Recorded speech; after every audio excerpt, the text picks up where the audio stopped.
Welcome to the She's So Bossy podcast with Jaci Russo and Melissa Bowen, where the 1.9% of women who built million-dollar businesses come to share their story. Welcome to She's So Bossy podcast. Melissa, I am so excited we're here. I'm very excited to be doing this with you, Jaci. This feels like a natural evolution of some other things we've been doing together. This is like the next step. Yes. It's going to be fun. It's going to be informative. It's going to be a good time. And helpful to some other women, which I know it's important to both of us to do. Yeah, helpful too. Yeah, we should add that in. Yes. Of course.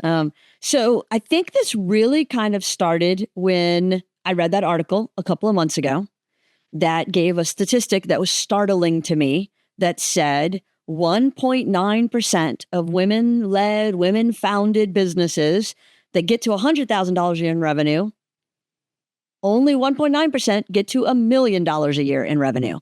And I thought that was a startlingly small number. And I want us to do something to help the people in the, that 98% become a part of that 2%.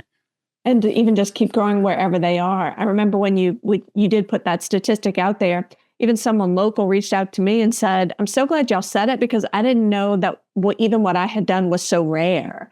And so I think just women-owned businesses alone is rare and incredible, but talking to women who's really breaking the ceiling there is going to be an important conversation.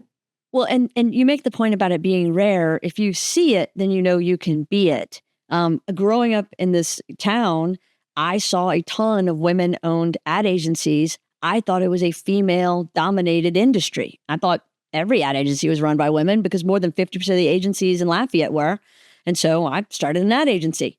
Lo and behold, it's less than 1%.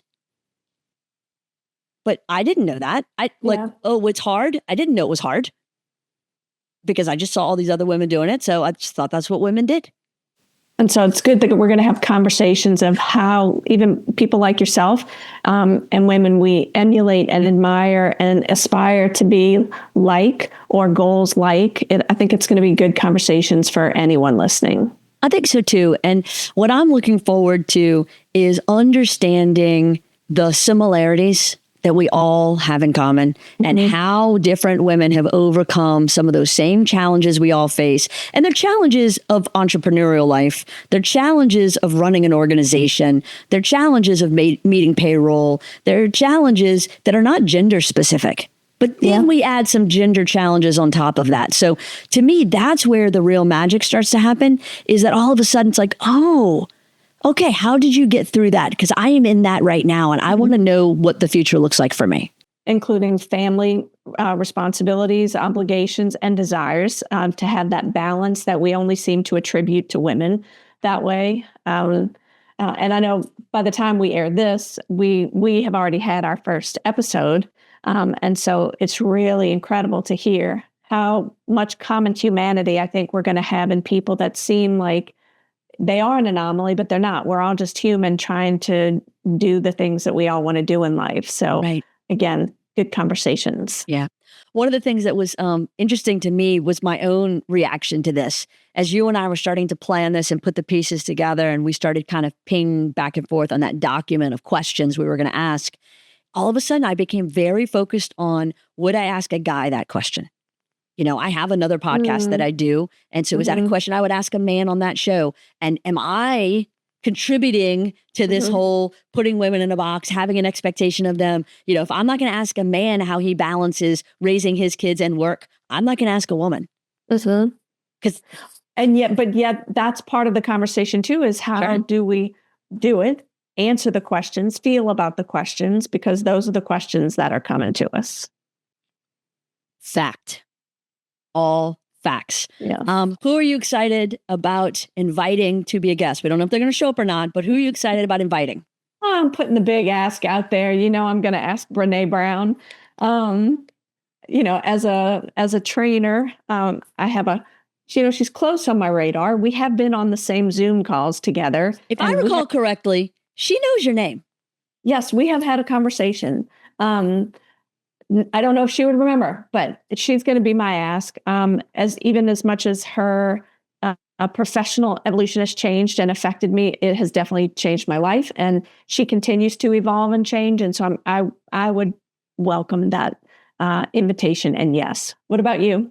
Well, I was just to say on her, she has built a business and she's got a challenge of a business that's built on her name and talent and her research. And so I can't wait, if we do get to be so lucky, I can't wait to ask her a bunch of questions about scaling and the pressure of it being on your name. And then when you kind of become a bigger company than one person, what's that look like? Yeah. And so I was able to do that with Ruth Fartell, with Ruth's Chris. I worked with Ruth for a couple of years before she sold the business, it became the corporation, and then she passed. So it is interesting the transition that happens from it being the individual to a company. Right. But so who's your big ask and who are you looking forward to talking to? Oh, my big ask is Taylor Swift, obviously. There is no more successful female entrepreneur in the world. And I know you have already put that ask out there, so I look forward to responding. I've reached out to her people. I am quite certain that it'll be seen by an intern and put into the round recycle bin, and I'm okay with it, But I'm going to keep asking. As long as we keep doing this thing, I'm going to ask regularly. Because I am impressed at what she's been able to do professionally, the work that she's put together. Now, she's never said my name, but we have made eye contact at a concert. And so maybe she'll remember it. I don't know. You don't know. So we're going to find out. Okay.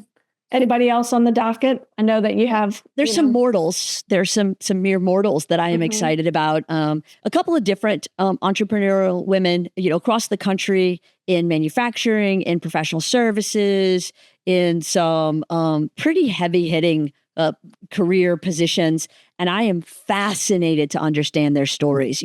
Some retailers, I'm excited about the array of guests because there are women getting it done in all geographies, in all walks of life, and they've all got stories to tell, and I can't wait to hear them.